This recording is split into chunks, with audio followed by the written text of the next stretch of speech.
음식을 먹음에 강건하여지니라. 사울이 다메섹에 있는 제자들과 함께 며칠 있을새 수시로 각회당에서 예수가 하나님의 아들이심을 전파하니 듣는 사람이 다 놀라 말하되 이 사람이 예루살렘에서 이 이름을 부르는 사람을 멸하려던 자가 아니냐. 여기 온 것도 그들을 결박하여 대제사장들에게 끌어가고자 함이 아니냐 하더라. 사울은 힘을 더 얻어 예수를 그리스도라 증언하여 다메섹에 사는 유대인들을 당혹하게 하니라. 여러 날이 지나매 유대인들이 사울 죽이기를 공모하더니 그 계교가 사울에게 알려지니라. 그들이 그를 죽이려고 밤낮으로 성문까지 지키거늘 그의 제자들이 밤에 사울을 광주리에 감아 성벽에서 달아내리니라. 사울이 예루살렘에 가서 제자들을 사귀고자 하나 단으로 불러하여 그가 제자됨을 믿지 아니하니 바나바가 데리고 사도들에게 가서 그가 길에서 어떻게 주를 보았는지와 주께서 그에게 말씀하시는 일과 다메섹에서 그가 어떻게 예수의 이름으로 담대히 말하였는지를 전하니라.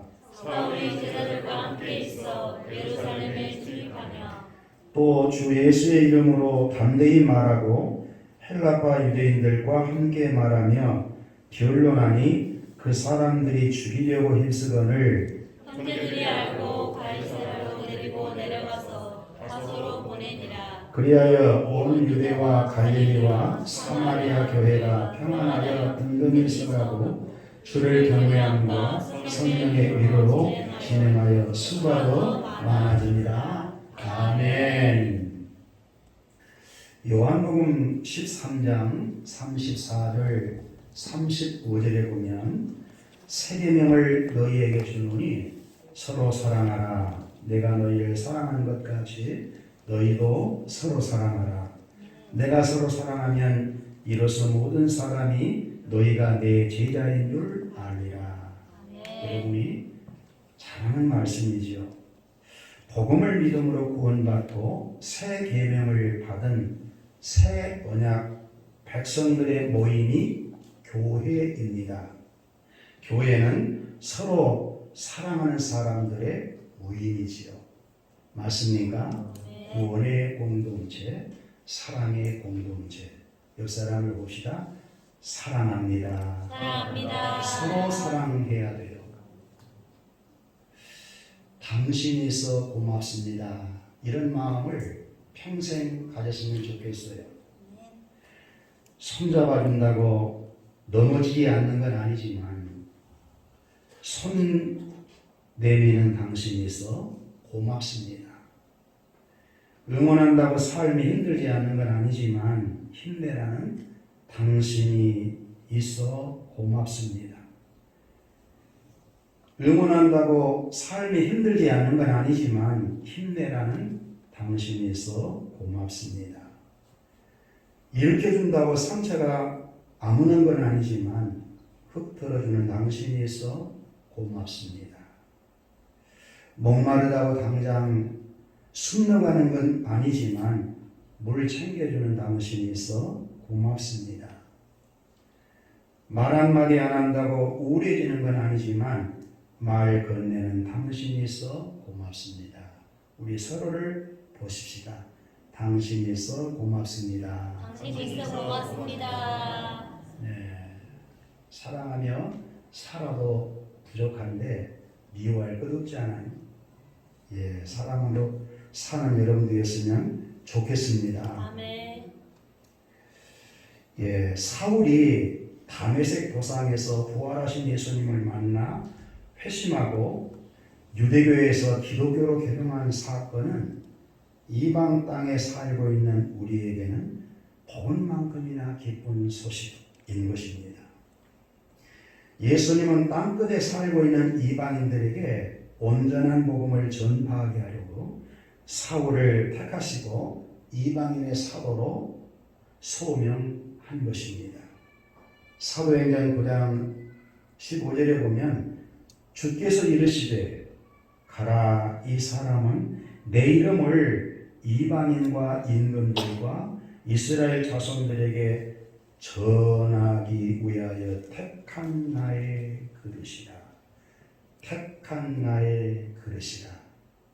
이 속에는 저와 여러분도 포함되어 있다고 생각하십시오.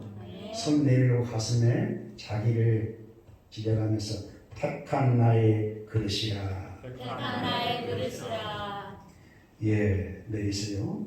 예수님은 창세전에 성부가 아버지가 자기 안에 선택한 신령한 복을 받는 자들을 구원하시려고 십자가에 죽으시고 부활하여 구원을 완성하셨습니다.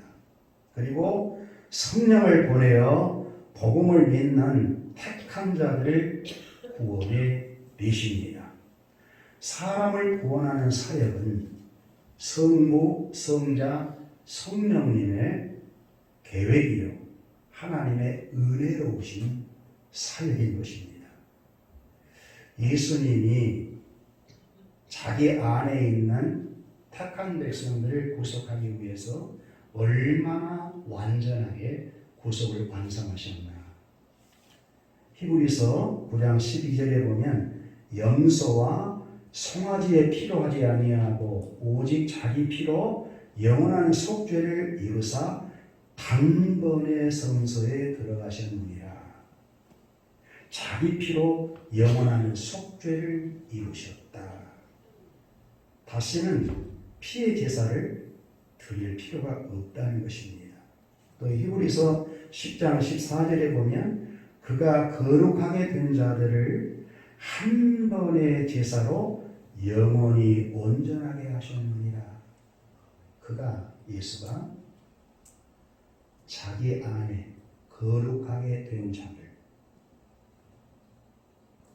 한 번의 제사로 영원한 속죄를 이루어서 온전하게 하셨다. 믿으시면 아멘. 아멘. 그렇습니다. 예수님이 구속을 완전하게 구약의 언약 그대로 성취하셨기 때문에 성령을 보내어서 이 복음을 전파하도록 한 것입니다. 복음이 온전치 못하다면, 불완전하다면 그 복음을 전하라고 명령할 이유가 없어요.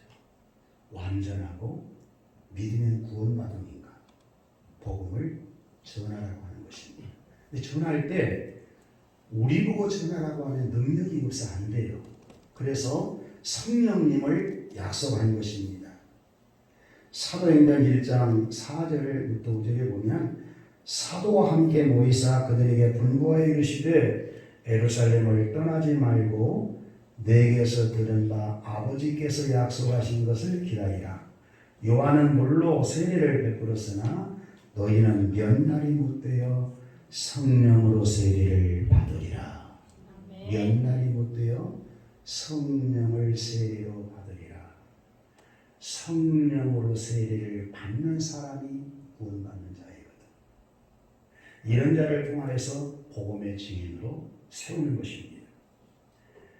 사도행전 1장 8절 여러분이 잘 아시지요? 오직 성령이 너희에게 임하시면 너희가 권능을 받고 예루살렘과 온 유대와 사마리아와 땅끝까지 이르러 내 증인이 되리라 하시니라. 성령의 권능을 입혀서 복음의 증인으로 세우신다는 것. 누가? 교회의 머리이신 예수 그리스도가. 할렐루야. 네. 그래서 여러분, 사울이 이방인의 사도로 부름받고 그 복음의 확신을 갖고 구원받았다면, 또 사도 사울에게 이 직분 준 것이 하나님의 은혜인 줄 알고 직분에 순종했다면, 그 바울이 증거한 복음으로 구원받는 우리도 그처럼 할렐루야 귀하게 쓰임받을 수 있는 인물들이라는 것입니다. 예수님이 약속하신 그대로 오순절날 성령님이 오셨어요. 그리고 그 성령을 받는 사람들의 모습을 사도행전 2장 4절에 그들이 다 성령으로 충만함을 받고 성령이 말하게 하심을 따라 다른 언어들로 말하기를 시작하니라. 예수님이 약속하신 성령 세례는 오순절날 성취가 되구나. 그래서 교회가 탄생되었다고 그러잖아요. 그러면 어떻게 사람을 구원할 수 있느냐. 이 구원이라고 하는 것은 여러분 죄와 허물로 죽었던 여러분의 영혼을 살리는 것이고, 여러분 하나님의 자녀처럼 살아갈 수 있도록 하는 성화의 구원도 포함되어 있고, 영화의 몸으로 영원한 천국에 살 것까지, 이걸 통전적 구원이라고 해요. 그러니까 이 땅에서는 줄 수 없는 구원을 말하고 있는 것입니다. 구원은 굉장한 큰 거예요. 구원받는 사람은 말할 것 없이 세상에서 신령한 복을 받고 사는 사람들입니다. 할렐루야. 죄에서 해방되어지는 기쁨, 성령 안에서의 희락, 자유, 미래의 천국에 대한 확신, 누구도 부러워질 필요가 없는 만족감, 구원받는 사람에게 하나님의 선물로 주어지는 것입니다. 그러면 이런 구원을 어떻게 구원을 시키는가? 여러분 구원 사역은 인간 사역이 아닙니다. 하나님 나라 사역이기 때문에 성부, 성자, 성령 삼위일체 하나님의 작정과 예정이요 계획입니다. 아버지가 선택하시고 성자 예수님이 구성하시고 성령님을 보내어서 구원을 시키는데 복음을 듣게 한다는 것입니다. 할렐루야. 아멘. 복음 듣는 것이 얼마나 놀라운 기쁨입니까? 이 땅에서 가장 기쁘고 좋은 소식은 복음입니다. 복음은 예수 그리스도에 관한 모든 것이 복음인 것이에요. 할렐루야. 아멘. 그런데 누구를 쓰시느냐? 성부, 성자, 성령님이 예루살렘 사람들의 영혼을 구원하기 위해서는 베드로와 사도 요한을 쓰셨어요.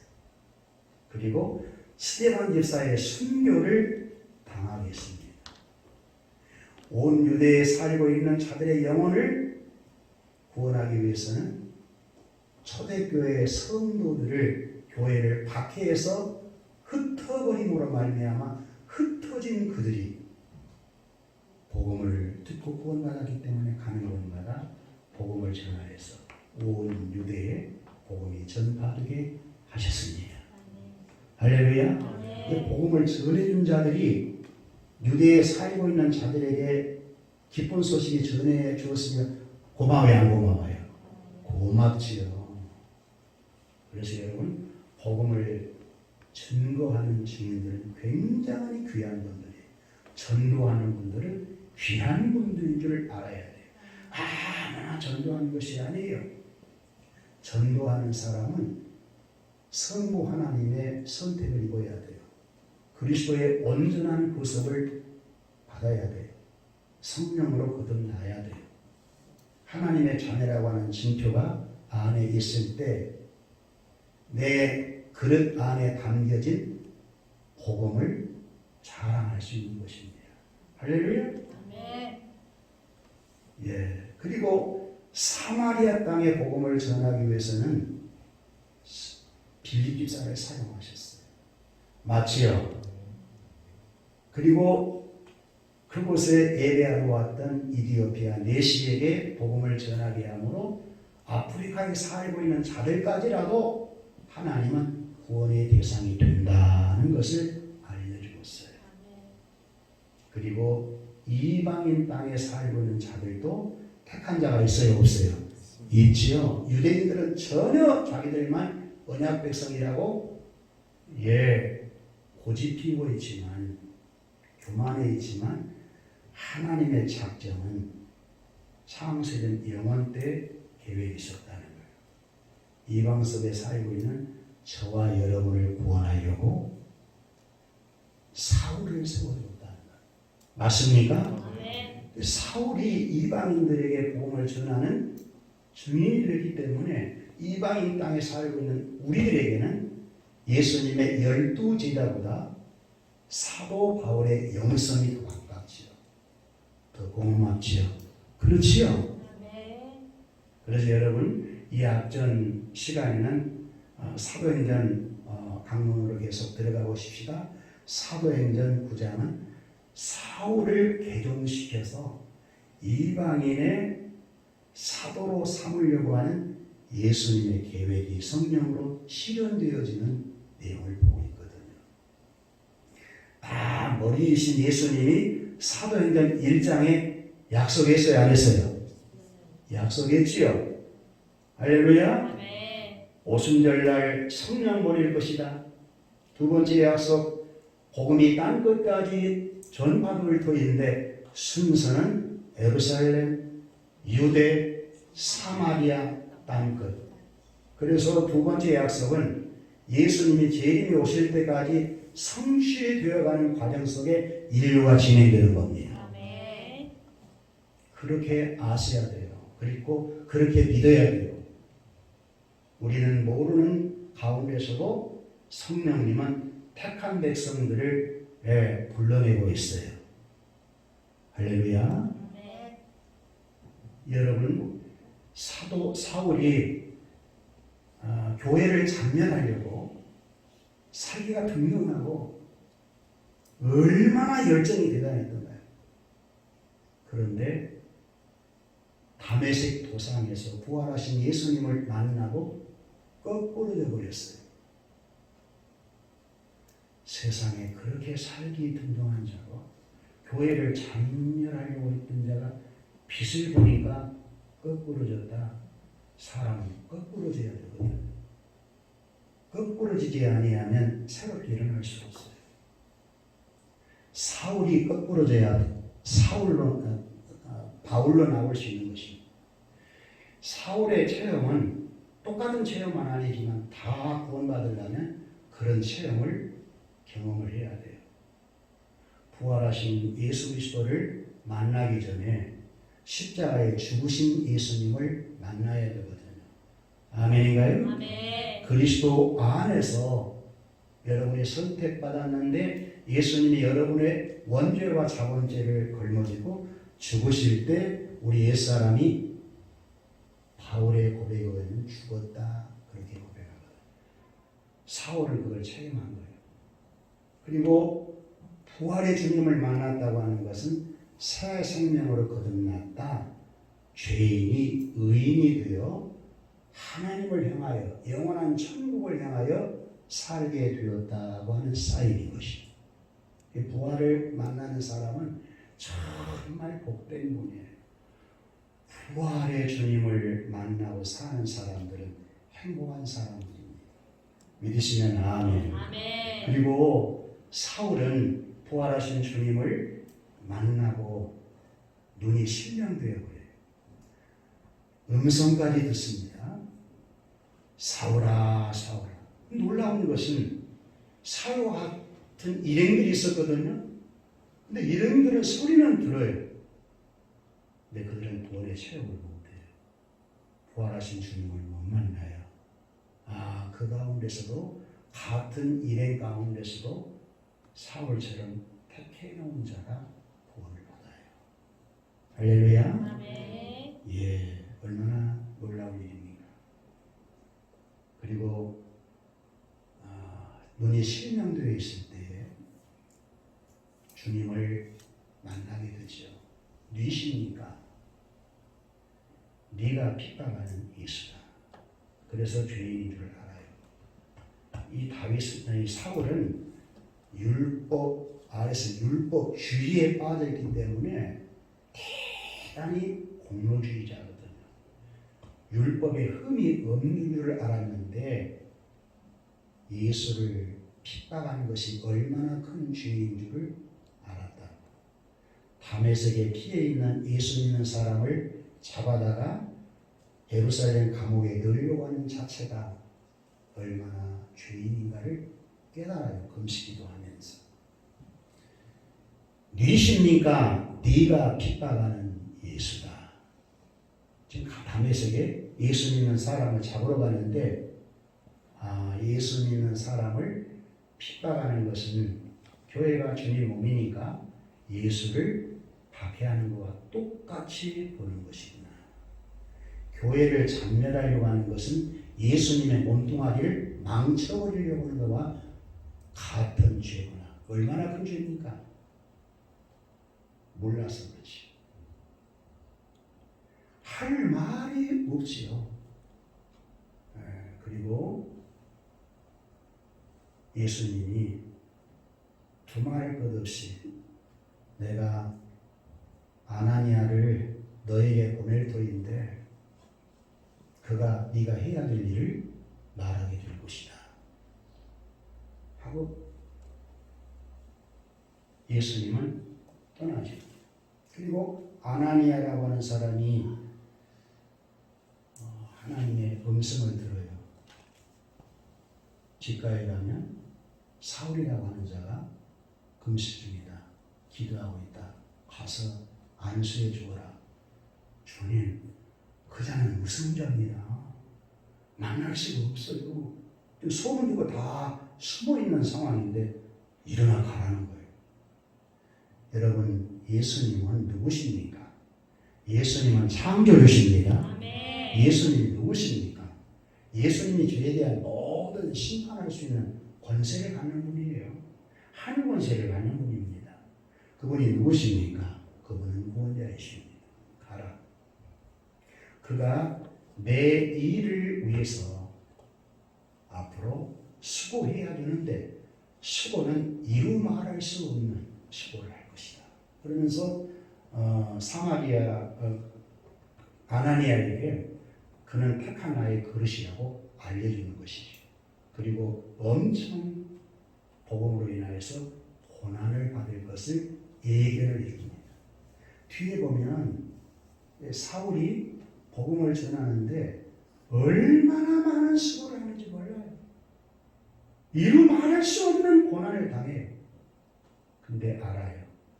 그 고난은 하나님이 직분을 감당하라고 주는 하나님의 역사라는 것입니다. 고난이. 그러니까 고난은 다 나쁜 것만이 아니에요. 이 고난을 통해서 정말 사울을 바울되게 만드는 것이거든. 하나님을 경험하는데 어디에서 많이 경험하냐면 형통 가운데 경험하는 것이 아니라 고난 가운데서 만나요. 예. 그런데 오늘 이제 이어지는 말씀입니다. 오늘 본문에 보면 사울이 전도를 해요. 이건 뒤집어질 만한 일이거든요. 사울이 다메섹에 있는 회당에서 전도합니다. 자, 오늘 본문 19절을 보면 사울이 다메섹에 있는 제자들과 함께 며칠 있을세. 그러니까 금식하고 강건해졌는데 회복 기간이 필요하잖아요. 3일 금식했으면 3일 회복을 좀 해야 돼요. 일주일 금식하면 일주일 음식 조절을 해야 돼요. 하는 것만큼 10일 했으면 10일, 20일 했으면 20일. 저도 40일 금식기도 한 이후에 아내가 참 관리를 잘할 수 있도록 해주어서 너무너무 건강이 회복되었거든요. 근데 그걸 못 해주면 금식을 마쳤는데 바로 돌아가신 분들이 꽤 많아요. 사울도 회복하는 기간 동안 다메섹에 있던 예수님의 제자를 만나서 교제한 것입니다. 여러분, 교제가 매우 중요합니다. 교회는 교제하는 곳입니다. 서로 고백합시다. 교제하는 곳입니다. 교제하는 곳입니다. 여러분, 지금 예배하는 것이 뭡니까? 교제하는 거다. 맞지요? 그리스도의 한 지체가 돼요. 살아계신 하나님께 예배하는데 한 몸뚱아리 되어가요. 예배하는 것이 이 교제인 것이거든. 밥 먹는 것, 봉사하는 것, 맡겨진 직분 행하는 것 다 한 몸된 교회 성도들이 행하는 일이기 때문에 우리 몸처럼 서로 봉사하는 것 아니겠습니까? 교제하면서 굉장히 서로 낯설었을 것 같아요. 다메섹에 숨어 있는 제자들은 사울 보기 얼마나 힘들었겠어요. 그런데 사울도 마찬가지였겠죠. 핍박했던 자가 그들과 교제하려고 하는데, 그런데 성경에 보니까 제자들과 함께 며칠 있을새 교제했다는 얘기죠. 그리고 이제 몸이 회복되자 20절에 보니까 즉시 옵니다. 각 회당에서 예수가 하나님의 아들이심을 전파하니, 각 회당은 유대인들이 디아스포라가 되어 외국에 살 때에 하나님의 성전이 없기 때문에 지금 예배당과 같은 성격의 건물들을 많이 세워놓았어요. 그리고 토요일 날이면 말씀을 이렇게 낭독하고 그 낭송된 말씀을 해석도 하고 그랬거든. 이 사울이 회당에서 전도를 한 것입니다. 그런데 사울은 구약 성경에 능통되어 있거든요. 구약을 잘 알고 있어요. 그 구약에 율법, 지켜야 구원받는 줄 알고 율법에 흠이 없도록 최선을 다했어요. 그런데도 구원의 확신이 없어. 그러니까 율법주의에 빠집니다. 율법주의에 빠진 사람들은 대단히 율법을 준수하기를 잘하는 사람들이거든요. 나는 이렇게 하는데 왜 당신은 이렇게 못하느냐 하면서 정죄하게 돼요. 그런데 율법의 행위로 구원받아 보려고 몸부림을 했지만 율법의 행위로서는 구원의 확신이 없었어요. 죄사함의 기쁨이 없어요. 평안이 없어요. 하나님이 나와 함께 하신다는 확신이 없어요. 그런데 부활하신 예수님 만나 성령으로 거듭난 이후에는 전적이 다른 경험을 하는 겁니다. 죄사함의 기쁨, 평안함, 의가 무엇인 줄. 이건 노력으로 받는 것이 아니거든요. 믿음으로 예수님 만났더니 이런 구원의 확신이 온 거예요. 구원은 믿음으로 하나님의 은혜로 구원받게 되는 것이구나. 이걸 깨달은 것이지. 그리고 택한 나의 그릇이라고 했는데 사명 또한 은혜로 받는 것이다 하는 것을 알아요. 그 구원의 확신이 딱 떨어지자 즉시 일어나 회당에서 전도하는데, 따라합시다. 예수는 그리스도입니다. 구약의 모든 39권은 오실 예수님에 대한 예언의 말씀입니다. 예수님도 그랬어요. 구약 39권은 내게 대하여 증거하는 것이야. 욥기, 시편, 잠언, 전도서 내게 대하여 증거했다. 그러니까 예수님 만나기 전에는 몰랐는데, 예수님 만나기 전에는 예수님이 당신이 메시아라고, 하나님 아들이라고, 당신이 하나님이라고 그렇게 말할 때는 하나님을 모독하는 모독자라고 생각했거든. 성전을 헐라 내가 3일 만에 짓는다 그렇게 말할 때는 이단적인 괴수인 줄 알았거든. 그런데 알고 보니까 구약에서 언약한 메시아가 이미 오셔서 구속을 완성해버렸어. 그런데 그걸 모르고 예수를 핍박했고 믿는 자를 핍박했더라는 거예요. 가슴에 치밀이지요. 엄청난 회개가 나왔을 것 아니겠어요? 이런 회개를 한 이후에 성령으로 충만해 즉시 복음을 전하는 겁니다. 여러분, 전도는요 훈련받아서 물론 해야지요. 그런데 제 경험을 보아도 구원의 확신이 딱 떨어지면 그때부터 전도예요. 제가 군대에서 성령 체험을 하고 예수가 그리스도이심이 딱 확정되니까 미친놈들이었어요. 각 병원에 호실 막 다니면서 지금 제대 얼마 남지 않는 하사였습니다. 그리고 각 호실 다니면서 예수 믿어야 구원받는다고.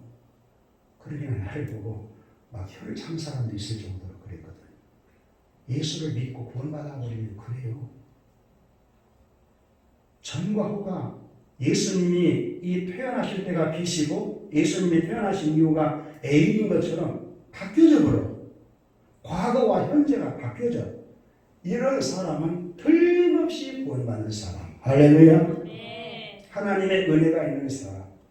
그 속에 연약한 그릇이지만 복음이 담겨지면 이 복음을 자랑하지 않고는 견딜 수 없는 그야말로 택한 그릇이 된 것입니다. 사울은 성령이 충만하니까 그리스도로 충만해서 회당에서 구약의 율법을 가르치면 바로 그분이 예수라고 전도한 것입니다. 여러분 전도의 내용 보면 못 배운 베드로나 구약의 능통에 있었던 스데반이나 그리고 유대 온 땅에 가서 복음을 전하였던 자들이나 필립 집사나 동일합니다. 간단해요. 예수는 그리스도십니다. 고백합시다. 예수는 그리스도십니다. 그리스도가 있습니다. 할렐루야. 이분만이 구원자이십니다. 그렇습니다. 예수 이분만이 저와 여러분의 죄를 걸머지고 짐승의 피로 아니하고 당신의 피로 십자가에서 구속을 완성한 것입니다. 할렐루야. 아멘. 그 피로 우리가 죄사함을 얻은 자 되었으니 이것이 하나님의 은혜이지 우리의 공로가 아니라는 것입니다. 그래서 여러분 구원은 은혜로 받는 거예요. 선택을 받아야 합니다. 그리스도의 구속에 피의 은혜를 입어야 합니다. 성령으로 거듭나야 합니다. 그런데 이 복음을 들어도 이렇게 믿고 거듭난 자가 있는가 하면 대부분 비방합니다. 대부분 듣기 싫어합니다. 왜? 어둠 속에 속해 있는 자이기 때문에 그렇습니다. 그래서 여러분 우리는 칼빈주의 5대 교회 정신을 5예배 때 여러분 설명했잖아요. 여러분 인간은 타락이 부분 타락한 것 아니에요. 인간은 전적 부패 타락해서 인간의 행위로서는 구원받을 여지가 조금도 없어요. 믿으셔야 돼요. 아멘. 지성 타락에서 우상숭배했습니다. 감정 타락에서 성공됐습니다. 의지 타락에서 하나님 두기를 싫어했고 21가지의 죄를 열거하는데 어찌 이런 죄뿐이겠습니까? 의인은 없나니 하나도 없다. 모든 사람이 죄를 범하였으니 하나님의 영광이 이룰 수 없더니 이런 고백을 누가 합니까? 바울이 하는 거예요. 바울은 율법 아래서 의로운 자입니다. 흠결이 없는 자예요. 그런데 예수님 만나고 난 이후에 이렇게 죄인 중에 괴수였구나. 나는 비방자였고 나는 폭행자였고 나는 못된 놈이었더라는 거예요. 이런 죄의식이 있어야 복음을 만날 때 죄사함의 기쁨이 커요. 아멘. 할렐루야. 아멘. 내가 하나님 앞에 얼마나 큰 죄인인 줄 알아야 하나님이 그 죄를 탕감해 주신 은혜가 크다는 거예요. 그래서 죄가 넘치는 곳에 은혜도 넘친다. 약삭빠른 사람은 그러면 은혜를 더 받기 위해서 더 큰 죄를 지어도 되겠네요. 어떻게 지을 수 있어? 죄 허물로 죽었던 자는 죽여버렸는데. 여러분 예수를 만나면 죄인으로 살 수가 없어요. 의인으로 살 수밖에 없어요. 아멘. 믿음으로 살 수밖에 없어요. 그래서 바울이 다메섹에서 전도를 하더라는 것입니다. 그 놀라운 것은 바울의 전도를 받고 구원받는 자가 생겨요. 그 짧은 시간인데 그가 바울의 제자가 되는 거예요. 본문 다 여러분 확인할 수는 없지만 예수를 믿고 구원받는 예루살렘 교회를 핍박하니까 견딜 수가 없어서 살라고 예루살렘에 그래서 흩어졌어요. 유대로 흩어지기도 하고 각 나라에 흩어지기도 하고 여기를 보면 다메섹까지 흩어졌거든요. 이런 자는 바울이 복음을 전하여서 세운 제자가 아닙니다. 그런데 핍박이 있을 때 안 되겠다. 바울을 살리려면 바울을 창밖에 내려서 구원을 시켜야 되겠다 하는 제자가 나와요. 그 제자는 바울이 전도에 세운 제자. 여러분, 우리가 제자 되고 제자 삼자고 있는데 아주 거창하게 생각하지 마세요. 훈련을 다 받아야 제자 되는 것이 아니에요. 여러분이 예수님 믿고 여러분들이 전한 복음을 듣는 사람은 여러분의 제자가 됩니다. 아멘. 그분이 여러분의 자녀일 수 있어요. 영적으로는 여러분의 육신적으로 부모가 될 수도 있어요. 그러나 복음을 전해 받으면 전하는 사람이 나를 복음으로 구원해 줬으니까 나의 영적 스승이 되는 겁니다. 그래요, 안 그래요? 아멘. 배우고 못 배우고를 떠나서 먼저 믿는 사람을 따라가요. 예수님은 너무 머니까, 목사님은 머니까 나를 전도해 준 사람을 가장 가까이서 따라가서 안 따라가요. 그러니까 전도가 굉장히 중요한 거예요. 전도를 해놓으면 우리 김정수 집사님도 언니를 전도해 놓았더니 딱 붙어 있잖아요. 우리 김정수 집사님 좀 배웁시다. 아멘. 할렐루야. 네. 언니 때문에 본인이 신앙생활이 더 좋아지고 있잖아요. 왜? 본이 되어주어야 합니다. 온전한 본은 못 돼요. 그게 전도하다 보면 생기는 좋은 현상이거든. 사울도 전도해보니 영혼이 구원받고 제자가 되더라. 여러분, 이렇게 복음을 전할 때 구원받는 역사만 있는 것이 아니라 복음을 전할 때 반드시 따라오는 것이 뭡니까? 핍박이었죠. 핍박은 예수 믿고 복음을 예수 믿고 구원받는 자에게 따르는 표적과 같은 거예요. 이적과 같은 거예요. 예수님 믿으면 영혼이 구원받고 병든 사람이 치유되고 귀신이 떠나가고 이런 역사도 있지만 반드시 불신자들에게 핍박을 받는다는 거예요. 어둠의 속에 있는 자가 빛을 싫어한다는 거예요. 어둠 속에 빛이 오셨는데 어둠에 깨닫지도 못해. 다시 말하면 우리를 미워하는 것이 아니라 저 불신 속에 있는 자들은 참된 빛 대신 예수님을 싫어한다. 그래서 여러분을 싫어한다고 예수님이 얘기를 하셨어요. 그러나 분명한 것은 핍박을 받는다라고 하는 것은 난 그리스도의 참 제자구나. 난 구원받았구나. 나는 천국 가야 돼. 할렐루야. 그리스도의 몸이구나 라고 하는 것을 증명하는 거예요.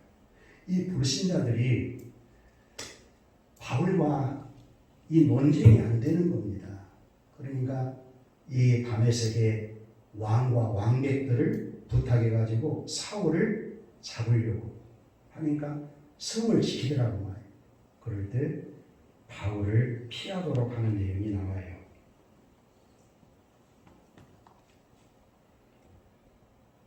자, 그 대목이 몇 절인가요? 예.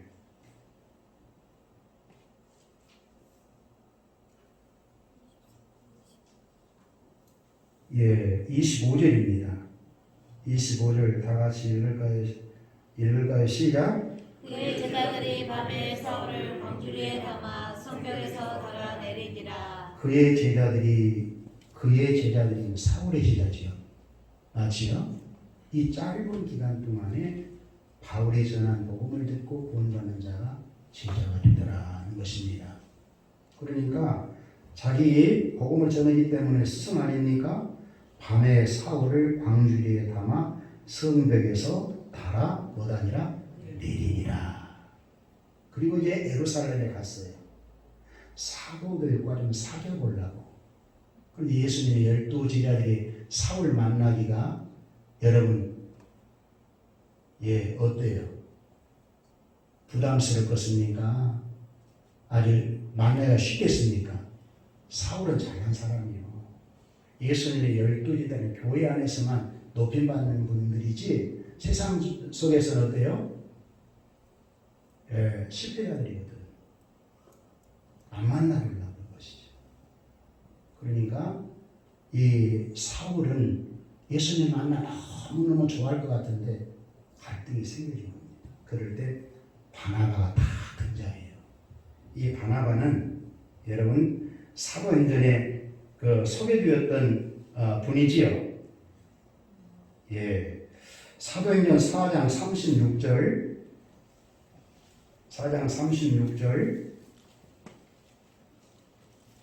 37절 보겠습니다. 구브로에서 난 레위족 사람이 있으니 이름은 요셉이라. 사도들이 일컬어 바나바라 번역하면 위로의 아들이라 하니 그가 밭이 있음에 팔아 그 값을 가지고 사도들의 발 앞에 두니라. 권위자, 지금으로 말하는 권사님, 대단히 존경받는 인물입니다. 자기 밭을 팔아 사도들 앞에 놓으니 초대교회에 큰 부흥이 있게 되었죠. 그래서 아나니아 삽비라도 우리도 한번 해보자 하다가 성령을 속이죄로 죽는 일이 있었잖아요. 그런데 이 사울이 바나바를 만나는 것은 굉장한 복입니다. 나중에 사울을 다소에 가서 피해서 있도록 한 3년 동안 하거든요. 거기서 이제 많은 걸 준비를 하지요.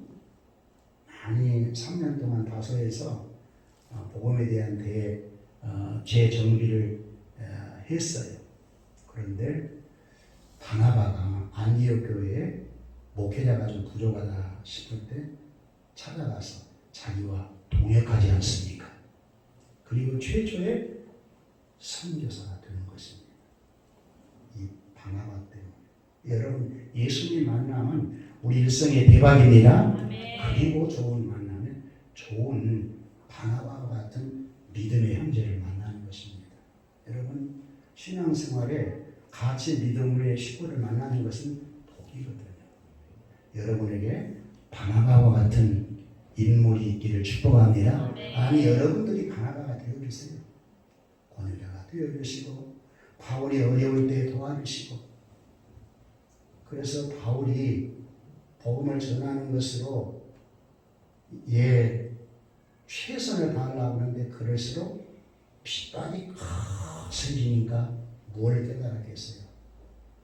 스데반 집사가 순교하는 것, 예수님이 십자가에 못 박혀 죽으실 때의 고난, 이런 것들이 굉장히 깨달아지면서 영혼을 살리려면, 산파가 어린 생명 하나를 내려면 몸이 망가지는 아픔을 통해서 생명을 탄생시키듯이 복음을 통하여 사람 하나 구원하려면 이렇게 산통이 필요한 것이구나 라고 하는 것을 깨닫는 거예요. 여러분, 전도는 반드시 핍박이 있게 된다는 것을 성경은 알려주고 있거든요. 핍박이 있다고 해서 전도를 포기해서는 안 됩니다. 할렐루야. 오늘 이 시대에 우리를 통해서 구원받을 대상이 있거든요. 그러면 복음을 통해서 구원받는 자들이 뭐가 되냐면 교회가 되는 것이거든요. 마지막 31절에 보면 교회가 이제는 예루살렘의 교회가 있었는데, 예루살렘 교회가 있었는데 31절 보니까 많아졌어요. 31절 읽을까요? 시작. 그리하여 온 유대와 갈릴리와 사마리아 교회가 평안하여 든든히 서가고 주를 경외함과 성령의 일으로 진행하여 수가 더 많아지니라. 그리하여 사울이 이렇게 개종이 되어 복음을 전하니까 교회가 평안해진다. 엄청 박해한 놈이 변화해서 복음을 전하니까 얼마나 좋았겠어. 평안해지고 든든히 서가고 하나님을 더 경외하고 성령의 위로로 교회가 평안해지니까 수도 더 많아지더라. 우리 샘물교회 꼭 필요해야 되겠죠. 이 말씀 그대로 우리 가십시다. 우리 수도 더 부흥하도록 하십시다. 그러려면 오늘 이 시대에 우리가 사울처럼 주님의 택한 주님의 그릇이 되어 우리 안에 담겨진 복음을 좀 전하면서 핍박이 있다 할지라도 욕설 좀 먹을지라도 따라합시다. 예수는 그리스도입니다. 예수는 그리스도입니다. 이렇게 전해서 영혼을 살려내는 저와 여러분 될 수 있기를 예수님의 이름으로 축복합니다. 네. 수도도 많아질 갈 것이고 더 평안히 여러분이 세워져 갈 것입니다. 이 땅 위의 교회가 하나님의 나라입니다. 아멘. 여러분들이 하나님의 나라의 백성입니다. 하나님의 나라는 하나님의 통치를 받는 나라이거든요. 주님의 몸된 교회는 말씀의 통치를 우리가 받고 아멘하는 자를 하는 거예요. 할렐루야. 아멘. 기도합시다.